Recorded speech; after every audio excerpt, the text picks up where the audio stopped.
যুদ্ধ চলাকালে সৌদি আরবে হওয়া হামলার প্রতিশোধ নিতে ইরানকে লক্ষ্য করে গোপনে বেশ অনেকগুলো হামলা চালিয়েছিল রিয়াদ। দুই পশ্চিমা কর্মকর্তা ও দুই ইরানি কর্মকর্তার বরাত দিয়ে বার্তা সংস্থা রয়টার্স চাঞ্চল্যকর এই তথ্য জানিয়েছে। এর আগে খবর প্রকাশিত হয়েছিল সংযুক্ত আরব আমিরাতও গোপনে ইরানে হামলা চালিয়েছিল।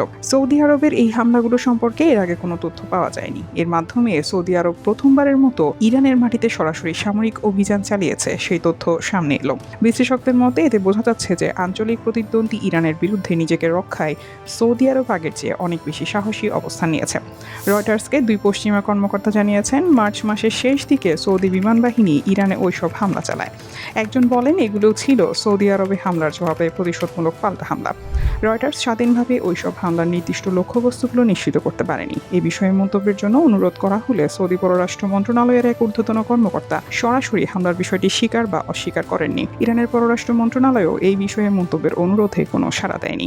ইরান যুদ্ধ এভাবেই পুরো মধ্যপ্রাচ্যকে গ্রাস করেছে। যুক্তরাষ্ট্র ও ইসরায়েল হামলার শুরুর পর থেকে ইরান ধারাবাহিকভাবে মিসাইল ও ড্রোন দিয়ে উপসাগরীয় সহযোগিতা পরিষদ জিসিসির 6টি দেশে আঘাত হানতে থাকে। কেবল মার্কিন সামরিক ঘাঁটি নয়, বরং এসব দেশের বেসামরিক এলাকা, বিমানবন্দর এবং তেল শোধনাগারেও হামলা চালায় ইরান। এসবের জবাবে কেবল সৌদি আরব নয়, সংযুক্ত আরব আমিরাতও গোপনে ইরানে হামলা চালায় বলে বিস্ফোরক তথ্য বেরিয়ে এসেছে। মার্কিন সূত্র সহ সংশ্লিষ্ট বিভিন্ন সূত্রের বরাতে ওয়াল স্ট্রিট জার্নালের এক প্রতিবেদনে ওই তথ্য সামনে আসে। তবে ইরান প্রশ্নে সৌদি ও আমিরাতের দৃষ্টিভঙ্গি এক নয়। আমিরাত অনেক বেশি কঠোর অবস্থান নিয়েছে এবং ইরানের উপর পাল্টা চাপ সৃষ্টির চেষ্টা করছে।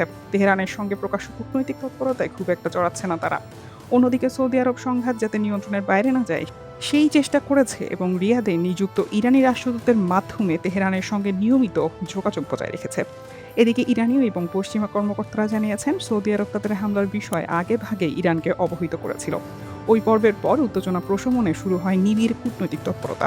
বিশ্লেষকদের মতে সৌদি আরবের প্রতিশোধমূলক হামলা এবং এরপর দুই দেশের সমঝোতা এটাই প্রমাণ করে উভয় পক্ষই খুব ভালোভাবে বুঝতে পেরেছে যে অনিয়ন্ত্রিত উত্তেজনা ভয়াবহ পরিণতি ডেকে আনবে। রয়টার্স জানিয়েছে, ওয়াশিংটন ও তেহরানের মধ্যে গত 7 এপ্রিল যখন বৃহত্তর যুদ্ধবিরতি চুক্তি হয়, তার আগের সপ্তাহেই সৌদি আরব ও ইরানের মাঝে একটি অনানুষ্ঠানিক সমঝোতা কার্যকর হয়েছিল। এক ইরানি কর্মকর্তা তেহরান ও রিয়াদের মধ্যে উত্তেজনা প্রশমনের সমঝোতার বিষয়টি নিশ্চিত করে বলেছেন, এই পদক্ষেপের লক্ষ্য ছিল শত্রুতা বন্ধ করা, পারস্পরিক স্বার্থ রক্ষা করা এবং সংঘাতের বিস্তার রোধ করা।